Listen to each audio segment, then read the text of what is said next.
Thanks for joining us in the trenches with Dave Lapham, brought to you by First Star Logistics. And man, we've got a treat for you. This a big time guest right here, a guy named Cris Collinsworth, Pro Bowl player with the Cincinnati Bengals, got into the broadcast world, elevated to the number one position in all of the National Football League from broadcast assignment, Sunday Night Football, prime time.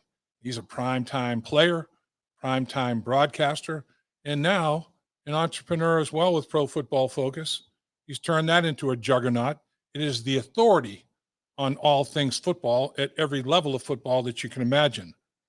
We're going to spend some time with the legendary Cris Collinsworth. You're going to like it.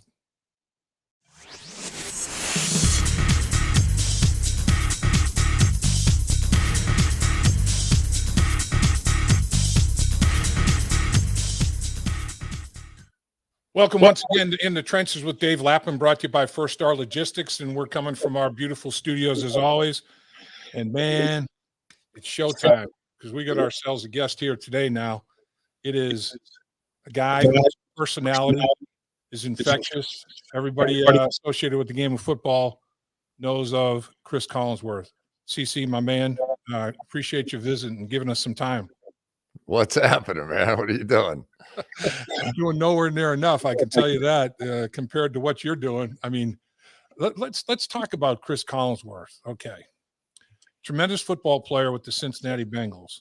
Then you get into the broadcast world. You ascend to the very top of the broadcast world. You know, you're a Pro Bowl football player, ascend to the top of the broadcast world. Pro Football Focus has become just, I mean, it's the Bible of football. There's no question about it. It's amazing. I mean, the level of accomplishment is really unbelievable. You've lived a hell of a life, my man. It's about to kill me, I guess. I have no idea. No, I have. I've been lucky in a lot of respects, but it's an amazing place, Pro Football Focus. It really is. We were just talking about it a little bit. It's right. We're probably going to be at 200 full-time employees and like 800 part-time, so like 1,000 employees, and they're all your kids. You know, you start to feel responsible for all of them. You want to make enough money to where you can pay all their salaries and give them raises and give them bonuses, and and it's all happening here in Cincinnati. So I'm very proud of that too. I always wanted to do something to give back to the community. We're here in Over the Rhine. And that's fantastic too. It's amazing what's happened in this community over the last 5-10 years, and the soccer stadium, TQL Stadium, right down the road from us. So it's been a lot of fun. I know you feel the same way about this town. You want to do right by Cincinnati because Cincinnati always did right by us. Yeah, you're right. That's a great way to sum it up. There's no question. And I know from a philanthropic standpoint, you're on point with all with that part of your life as well. I mean, you've done a lot for the Cincinnati and in greater Cincinnati community, no question. Yeah, we do the Pink Ribbon Luncheon every year for breast cancer awareness and to raise funds for because so many people think of breast cancer as the mammogram, and that's certainly the starting point. But there really are better tests out there right now. Not to get into too much of the details, but for dense-breasted women, I mean, there really is another test that they should have with the MRI, with the CAT scan, whatever the case may be. A lot of times it leads to biopsies, and every step you take is a new test, a new fear. And when we first got started doing this, it really was like if you went in and had positive test on with the mammogram, then you made another appointment and you might get a biopsy a week later. And then 3 weeks later, you heard what some of that result was. And then any procedure, it was just like mental torture to be stretched out over a period of a couple of months sometimes before you had the answer from one bad test. And so what we've really tried to do is condense it. Also create opportunities for everybody to have access quickly to the next step in the procedure, so you don't have to go through this mental torture, and then do some of the tender loving care. We give out pink ribbon baskets with educational material right down to a silk pillowcase if you're one that loses your hair due to the radiation or whatever else may come along in your life. So yeah, we're giving it a shot. Not that I really do that much. My wife, Holly, Dr. Pomerantz, Penny Pomerantz's wife, they do everything. So I'm always the one that comes on the shows and goes, look what I'm doing. And in reality, I show up on game day, try and goof around a little bit at the thing we do every single year. But it's moved the needle, I think. And I think that's a good thing here.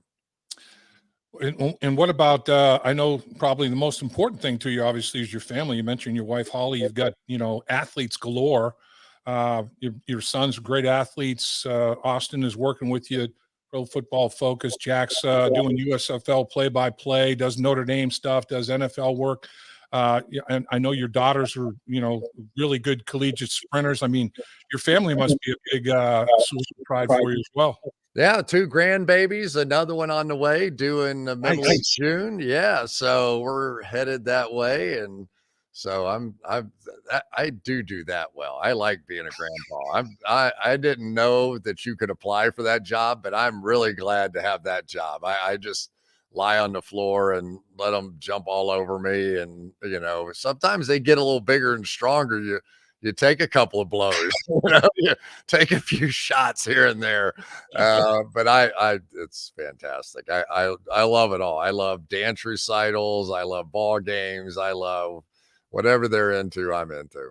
So what do they call you, Cris? Caddy.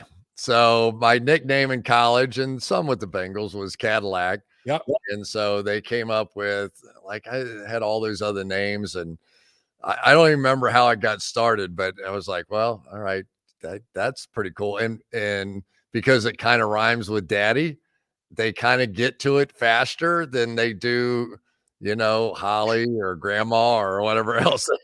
So it's that's good too. Yeah, mine call me Buddy. Oh, that's good. I like that one too. Yeah. Yeah, Buddy, and then sometimes Budster, Bud, they get cool on me, but whatever. It's I'll tell you, there's nothing like grandparenthood. You're right, man. That's like, oh man, that's the best thing in the world. I never would have thought I would have ever gotten here, but here we are, bro. Here we are. All right, so let's talk a little football. Yeah. How about what's going on with your crew?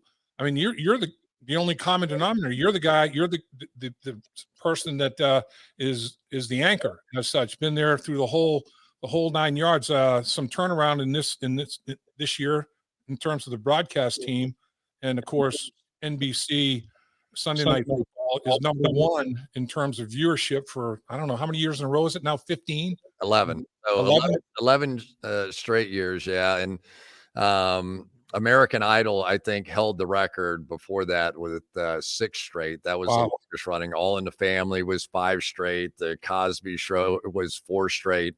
But no sports program had ever been number 1. Not Monday Night Football, Monday Night Baseball, nothing had ever been the number 1 primetime show. And this is 11 straight years, which is pretty amazing. So people pretty much know everything I do, including sliding in to do the opening on camera and any mistake I've ever made.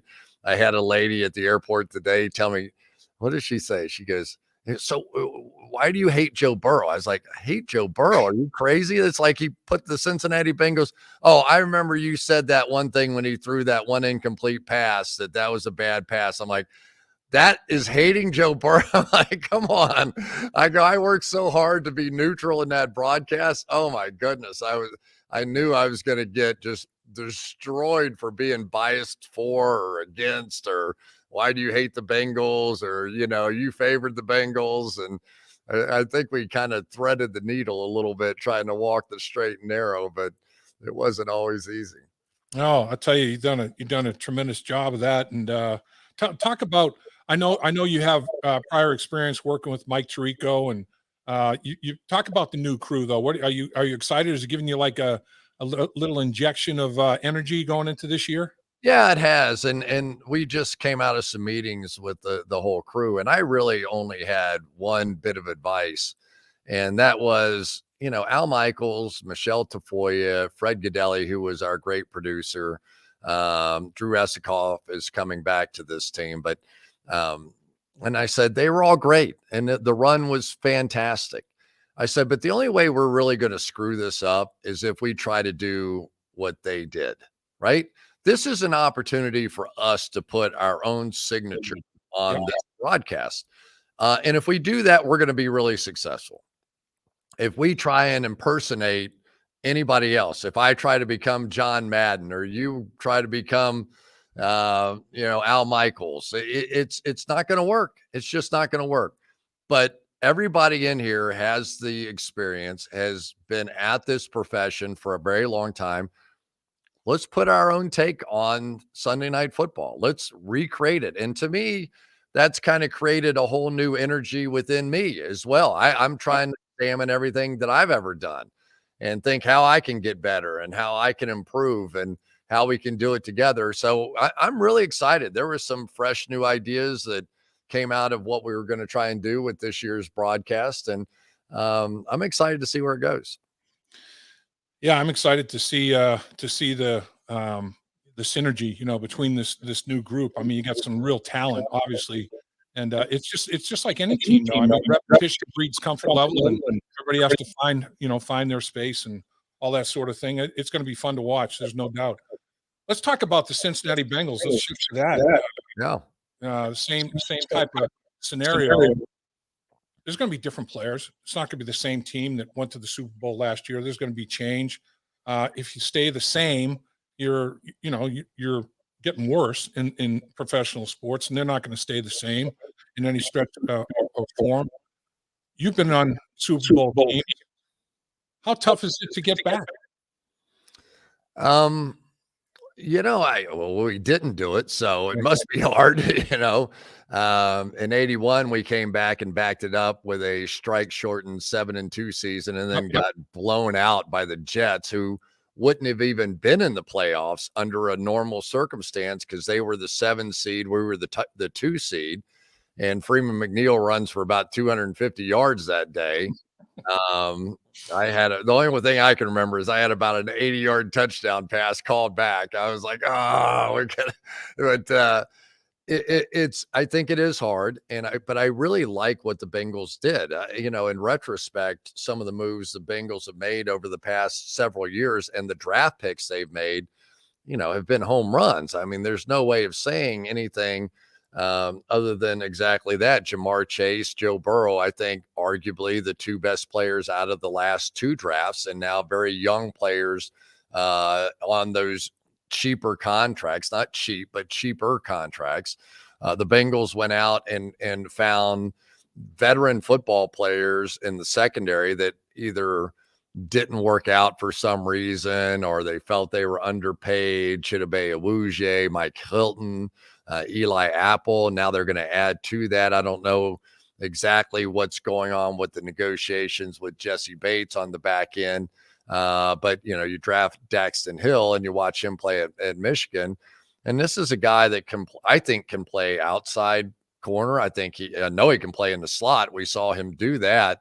And he has 4.38 speed. If you want to put somebody in the middle of the field, allow you to play a little bit of that single high coverage and have somebody that can cover sideline to sideline if somebody does get away from one of your cornerbacks and get up the field deep. Yep. So I think that's really impressive. But you could probably speak to the biggest difference on this football team, and that's what's going on up front.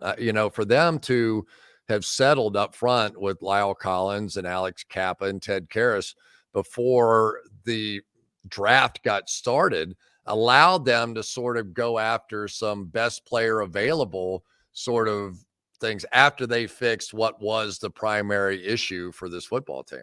Yeah, you're exactly right, Chris. And, you look at it, I saw a mock draft where you picked Dax Hill. And I liked him. Yeah. I mean, I didn't think he'd be there. And I know the Bengals had him rated as top half of the first round. I mean, they had him rated on their big board as like 14, 15 kind of guy. And he's there at 31. Man, they jumped at it. And for reasons that you described, they addressed the secondary big time in the draft. This Tyson Anderson, another one, he runs 4.36. They got two guys they drafted 4.38 and another one 4.36. And this dude, I'm watching him. He's played mostly safety in the MAC. He's a MAC player. Played at Toledo, but I watched him out at corner here in their little rookie camp they've got going on with the veterans. Like you said, these guys they drafted in the secondary, Chris, are positionless. They can play outside, they can play inside, and in today's football, the way offenses are structured, you almost have to be positionless, right? You do, because you get stuck in bad positions, especially with the hurry up offenses that we're seeing all over the league. All of a sudden you're in some blitz package, and instead of being, in two wide receivers, they take, a 4-4 tight end and flank them out. And now you better have somebody that can run with them out there, and somebody with a little bit of size that can hang with them, because that's what offenses are trying to do. They're trying to through personnel, get you to match personnel and then change formations to create bad matchups for you. But when you have safeties that can play free safety, strong safety, slot, or cornerback, all of a sudden you're willing to take a few more chances against the hurry up offenses, because now you're in a position, if you do get a bad matchup, that person, at least athletically, is going to be able to hang with whichever receiver he gets matched up with. The speed, recoverability speed is, priceless. It's a gold commodity. There's no doubt about it. But you, as a great receiver in the National Football League, what trait that the better cover corners that you worked against, what trait did they all have that was most bothersome? Was there a common denominator? Did it vary by guy? Some guys were built a little differently and had this strength. Other guys with different builds, can't do that and have another strength. But was there one or two things that, man, it's almost non-negotiable? They have to be able to do this. Was there anything like that? Well, you've got to make them make a mistake no matter what. I don't care how fast you are as a receiver. In order to get open, especially get open deep, that cornerback has to make a mistake. But one of the things that you see more and more, and I think of like a guy like Mel Blount or Mike Haynes, that sometimes that length and the ability to get a long arm jam at the line of scrimmage against you. And what so many of them do now is they sort of go the one arm jam, so that, that stretch, right? You see it a lot with pass rushers too. So when you are able to turn sideways, I look like one of those warriors in yoga pose or something there. But you can imagine how much longer that arm becomes. And if you get jammed at the line of scrimmage, the quarterback almost has to come off of you, because you only get in this league 2.5 seconds to throw the football on average. And so if you're jammed off the line of scrimmage, it doesn't really matter what you do after that. It forces the quarterback to begin to look away. So that's tough. But with the really great receivers today and the ability to make a jamming cornerback miss so many times, that leads to big plays unless they have this great makeup speed. So anytime you see a 4-5 something cornerback, they are either playing off or they are really good at jamming and then retreating. Like a lot of these corners now will jam you, and even if you get away, they're going to take an angle back towards the sideline and cut you off again. So basically take fewer steps. So take a big chance at the line of scrimmage. And if they miss, now they're going to turn and run to a spot about 12 yards down the field so that they can cut you off a second time and keep you pinned to that sideline. It's interesting you talk about, that one arm jam, because call it a stab in pass rush, same type of thing. They not only measure length of arm, they'll measure outstretched reach from fingertip to fingertip. And these guys are like 84 inches. It's like, are you kidding me? It's like a condor, man. These long, particularly when they turn and jab, it's like, oh my gosh, man, they're a million miles away from you. How do you get that arm off of you? And these guys are just freaks. So they got these big, broad shoulders too. Not only long arms, but broad-shouldered guys that just, man, they can use every little inch of that is unbelievable. You look at in today's football, Isaac, Cris Collinsworth, Eddie Brown, Tim McGee. I'm talking about receivers that played in the Super Bowl. Steve Kreider. What the heck numbers would you guys be putting up in today's football? I think there are definite advantages to playing offensive football today that didn't exist. One, you can't kill the quarterback anymore. I mean, the quarterback is so protected that generally you're going to get, if you're going to take a shot at the Super Bowl, your guy needs to play in every game, basically. I mean, that's the way the league is set up right now. But when you think about what they're doing with the footballs themselves, the ability to buffer and to scrub those things out so that they're more like a practice football. Back when we played, you had to take the ball right out of the box, out of the plastic, and play with that thing. Well, it was so slippery that it was really tough. Plus, we didn't wear gloves. So you had a slippery football. You had no gloves. Like, I would really like to play for a little bit with the gloves they have today, with the ball that's been buffed out, with the quarterback that can't get hit. The defensive backs can't hit you in the head anymore. So that is like really something attractive to me. I can't tell you how many sets of stitches I had in my chin over the years from taking one under the chops. So I think, and really offensive linemen can hold in a different way. I mean, Dave, I don't know how many times you've seen it, but I mean, these guys now are wrapping both arms around the outside of both shoulder pads and steering these guys. And I think it's fair. I really think that holding should be a 5-yard penalty, because what are we trying to do? We're trying to complete more passes and keep quarterbacks alive, right? What does that better than anything else? Holding. Yep. That allows you to do things like that. And so I think they've really lessened the number of calls, and there's been a real pressure on referees of late to stop throwing so many flags. Well, if that's the case, that means that probably 4 or 5 holding calls a game that may have been called in the past probably aren't getting called right now. Yeah, and you look at it, the Bengals are a great example. Like you talked about, revamped their offensive line, signed 3 starters in free agency. Boom, and day one, get right out there and get after it. Center, right guard, right tackle, taken care of. Left tackle set. The only thing up for grabs is the left guard position. And last year, Joe Burrow rewrote a good portion of the record book while getting sacked 70 times in the regular season, the playoffs. 70 times. I mean, if you cut that down to 40, 45 in that time frame, think of what he might have been able to do. And I'm excited to see with this new offensive line, if they protect better, like you said, and give Burrow more time. They couldn't attack quadrants of the field because they couldn't protect them. Now, much more of the field is going to be available for, Zach and Brian Callahan, the offensive coaches, to get a little creative with routes and route trees and combos and stuff that they might not have even been able to think about because, man, we just can't protect them. I mean, I'm excited to see what it might look like. Yeah, I mean, you go back through, and I don't want to insult teams, but I don't think either the Tennessee Titans or the Kansas City Chiefs would say that pass rush is their real strength, especially off the edge.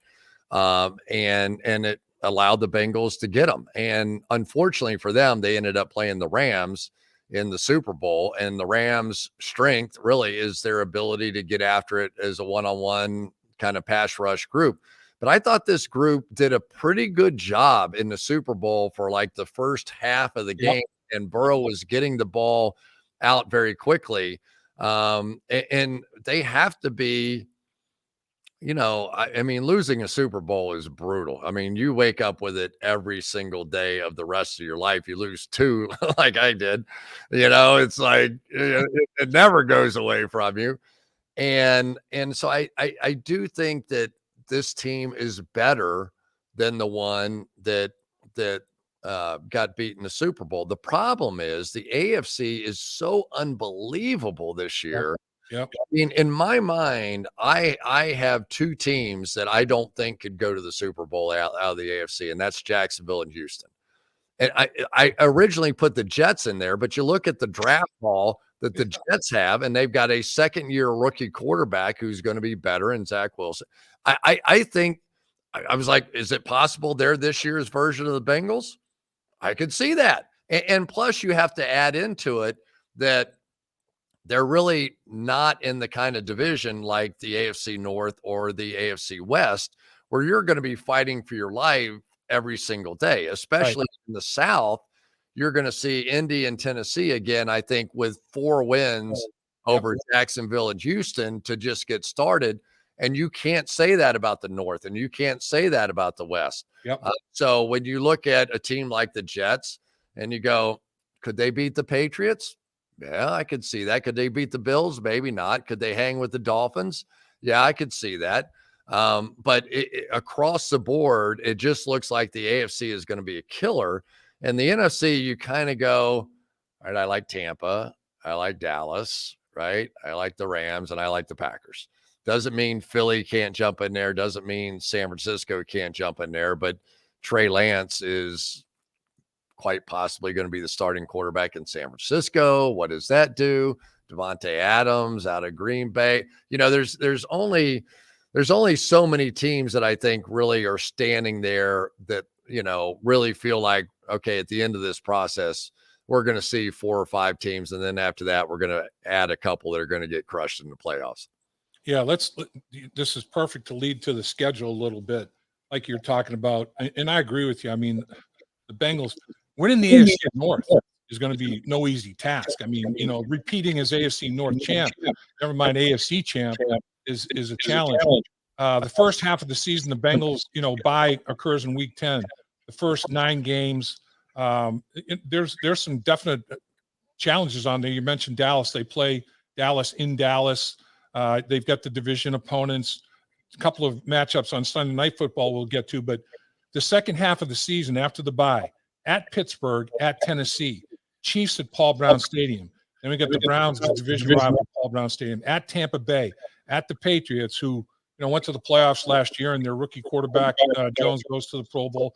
Buffalo Bills on Monday night at Paul Brown Stadium, close out with the Ravens. Gauntlet, meat grinder. I mean, the last 8 games of the schedule are unbelievable. And fortunately, 4 of their last 6 are at home.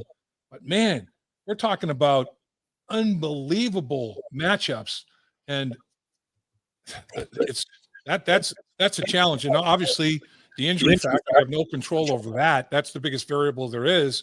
Hopefully, you can stay healthy, because down the stretch there in that grind, man, that's not an easy challenge. But I'll say this, that if you slug your way out of one of those tough divisions, which the Bengals are going to have to do, come playoff time, you're ready. Right? I mean, let's think about what happened last year. It was the Cincinnati Bengals, a 4 seed, and the LA Rams, a 4 seed, that came out of the playoffs and went into the Super Bowl. And it could have easily been a 4 seed and a 6 seed, because San Francisco looked like they were in control over the Rams in that playoff game. So I don't know that the number 1 seed means anything. Both number 1 seeds got knocked out in the first game of the year at home last year. Of course, Green Bay getting knocked off by San Francisco, and Tennessee by the Bengals. So there are advantages and disadvantages to this whole thing, but I really do think at the end of the day, slugging their way through the AFC North is going to put the Bengals in position to compete with anybody. And the good news is, you read off all those teams, and a year ago, every one of those teams would have said, oh, thank God we get the Bengals, a softie in the middle of this thing. So who's going to be good and who's going to be bad, especially in the AFC? God only knows. I mean, these are really good football teams. Yeah, you're right. And, you know, the interesting thing, the Super Bowl, like we talked about earlier, the franchise been to the Super Bowl 3 times. All 3 times, the year before the Super Bowl appearance, last place, losing record, last place in their division. And, you know, lost by 5, lost by 4, lost by 3. So we're getting closer and closer. Hopefully the next one. You and I don't have enough lifetime left. Whatever. Hopefully get over the hump. And with success like that, going to the Super Bowl, winning the AFC, comes a lot of nationally televised games. You've got a couple of them. The Bengals only have back-to-back Sunday at 1 p.m. kickoffs once all season long in their schedule. October 16th, they're at the Saints, 1 o'clock CBS. October 23rd, Falcons at Paul Brown Stadium, 1 o'clock on Fox. Other than that, no back-to-back 1 o'clock kickoffs. What's that like, Cris? I mean, you did it as a player, and obviously, I mean, Sunday Night Football is a show. I mean, it's you want to be on Sunday Night Football. What do you think about having the Bengals as a team in that matchup? And what do you think as a player? What's the biggest challenge to playing on Saturday, on Christmas Eve, on Thursday night, on Monday night, on Sunday night, 4:30? You have 3 more piggyback games at the second game of a piggyback doubleheader, playing great teams, like the Chiefs and the Tampa Bay Buccaneers. That's tough, isn't it? How do you handle that as a player? Well, I think it's the biggest challenge, especially for a young team. And believe me, I was a part of the '81 Super Bowl along with you, and you come out of there, and hey, after the game, if you're young and single, you still want to go out and have a little party time, right? You want to go enjoy yourself a little bit. Well, that's fine when you're playing Sunday at 1:00, because you go home, you get a little rest, you get a good meal, you go out, you hang out a little bit. Monday's a half day, Tuesday you're off. By Wednesday practice, you're ready to go. You play on Sunday night on the road, or worse, Monday night on the road. Now you're flying back all night. Now it's Tuesday. Now, if you go out and party a little bit, you're doing it on no sleep. Now you're dragging into practice on Wednesday. You're not really as healthy as you typically are. You don't really feel like hearing about the game plan and the coach screaming at you over whatever mistakes you made in the previous game. It's just harder. So for a young football team to accept that you have to handle those weeks differently than what you do other weeks when you play at 1:00, it's a maturity level. And some teams take that on and some don't. So we'll find out about this Bengals thing. You're exactly right. I mean, I think players, they got to be accountable, reliable, responsible. They got to make some sacrifices, proper training, proper diet, proper rest, all those things. And here's a great example of it. At Baltimore, October 9th, NBC, Sunday Night Football at 8:20. Then go to New Orleans, Bourbon Street for 1:00 kick, CBS. You kidding me? Sunday night at Baltimore, fly back. You lose Monday, basically. You got to get ready, and then you go down, and if you're a young guy, I got to see what Bourbon Street's all about. Man, sacrifice a little bit, right? That's what it's all about. Well, we had some not so young guys when we played in New Orleans who got a severe tongue lashing from one Forrest Gregg for checking out Bourbon Street the night before the game, and then we got our butts handed to us the next day. So there's something very real about the whole thing. That New Orleans team shut us out. I mean, we got shut out, and we were scoring. We scored 7 points. I think we ended up scoring 7 points. It was a bad performance, so I can remember that. That's about all I can remember. But yeah, Forrest Gregg. Nobody could give a better tongue lashing than Forrest Gregg, though, right, CC? Oh my gosh! I mean, I was like a salmon. If he was coming down the hallway towards me, I just turned and swam upstream with him. I was like, I don't even want to cross him. He had those laser eyes, man. When that nose started twitching, we were in trouble, man. Did not want to hear it. No, did not want to hear it. Did not want to be the target for his tirade. No question about that. How excited are you to have the Bengals on Sunday Night Football a couple times? It'd be nice if we had them in Cincinnati every once in a while. There was talk for a little while that we were going to get them on Christmas night here, which would have been dandy. That would have been, or maybe Thanksgiving night. I think it was Thanksgiving night. And then that didn't happen. And I was like, oh, well, just any Bengals home game. I mean, they went to the Super Bowl. It'd be good. No Bengals home game, 2 Bengals games, and both of them on the road. So, I don't know. I got to experience them in the Super Bowl, but that wasn't a home field advantage either. So I'm really happy to be doing those games. I'm so impressed with so many of the people, Lou Anarumo, Zach Taylor.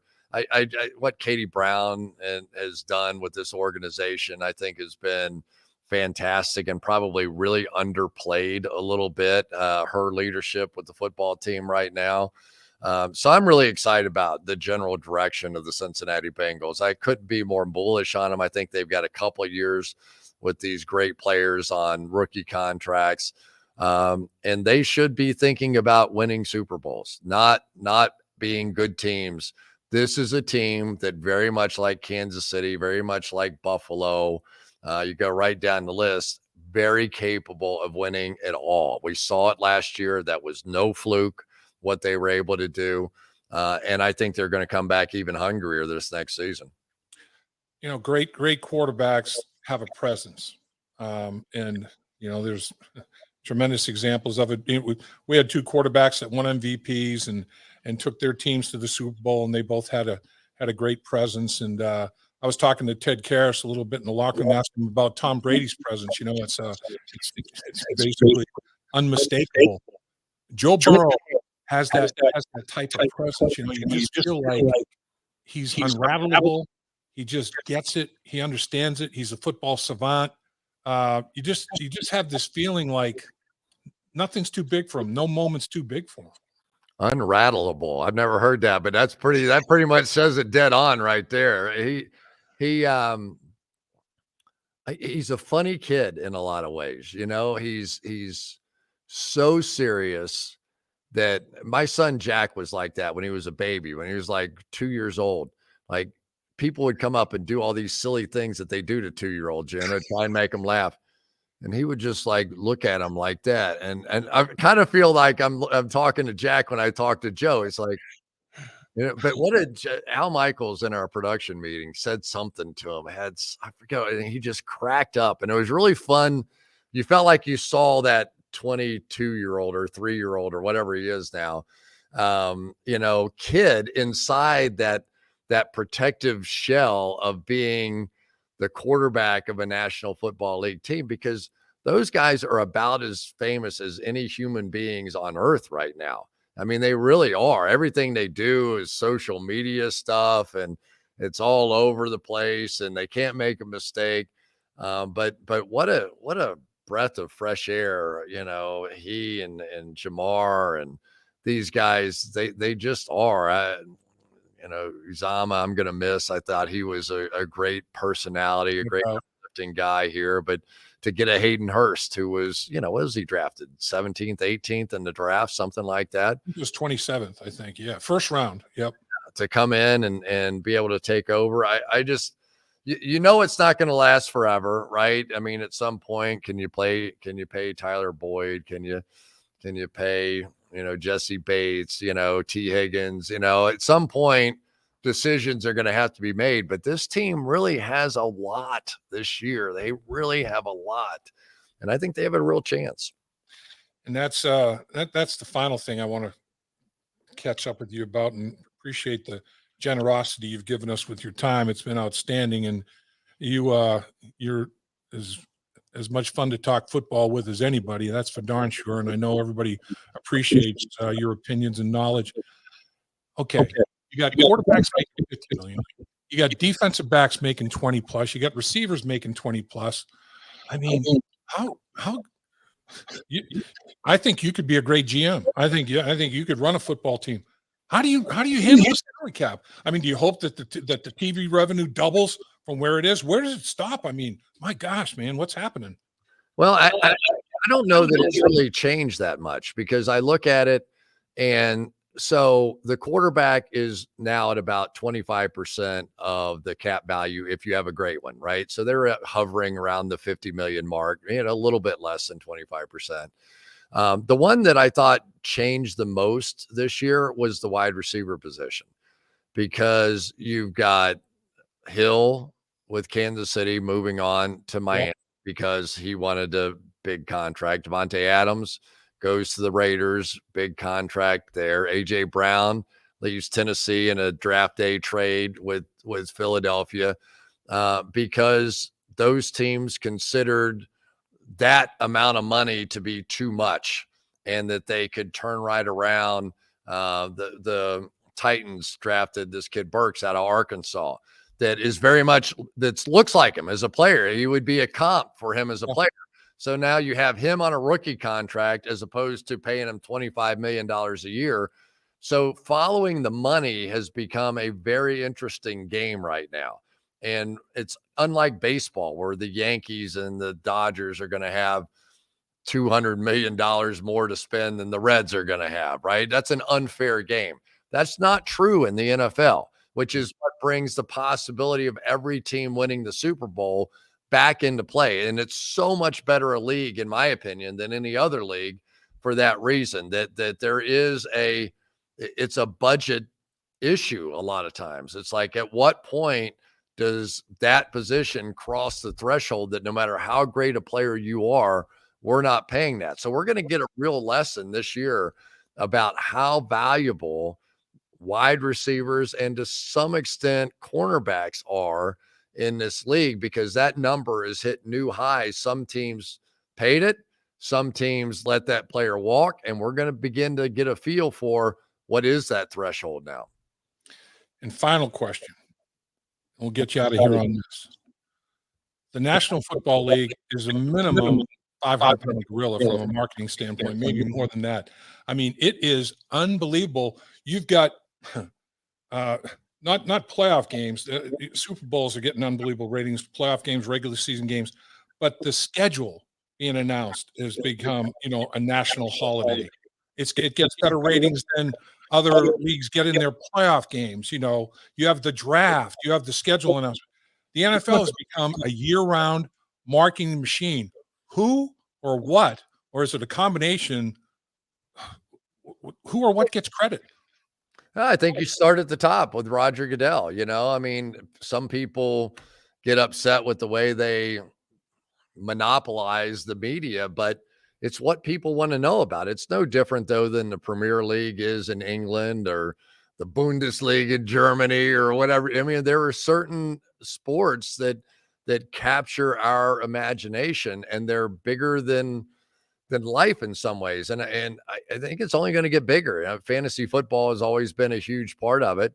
But for us at PFF, now you've got legalized gambling, and that's a big reason why people want all the stuff that we have. They want an edge. They want to know something that other people don't want to know or don't have access to.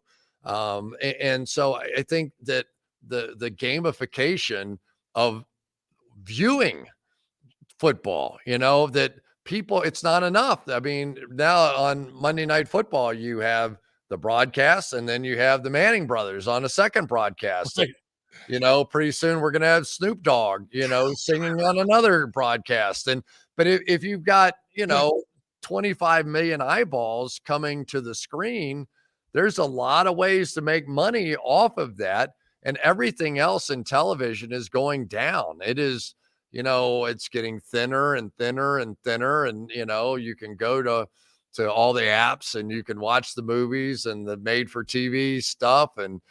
But football, you still want to watch it live because, you can tape it and watch it the next day, but the next morning in the office, it's not going to be nearly as much fun if you haven't seen that game.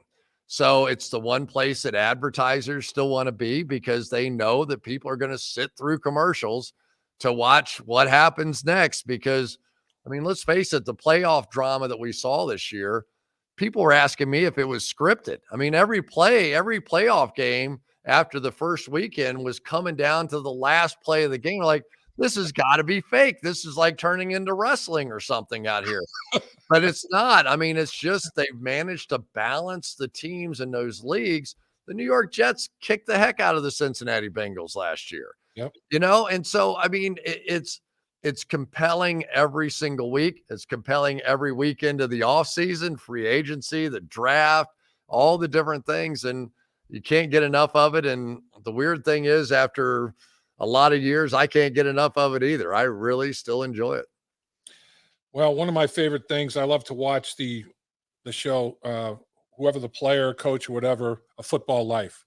Cris Collinsworth, A Football Life. It's still going on, and it's great TV as well. There's no question about it. You make it great TV, and certainly do appreciate your time. And I'll tell you what, you've made Cincinnati proud, man. Not only as a football player, but everything else you've done, and your life is special, no doubt. All except that one lady who wants to know, why do I hate Joe Burrow? I was like, I give up. I give up. I'm done. Can't please everybody, Bob. Thanks for knowing you, Chris. Good to see you, Dave. Good to see you, sir. At First Star Logistics, we're a very strict company that really puts the pressure on our employees.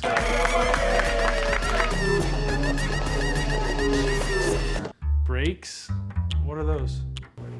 That's what I'm talking about, Icky. Get the body right, then the mind's right. You know Yeah, gotta get that body right. That's right. Yes, sir.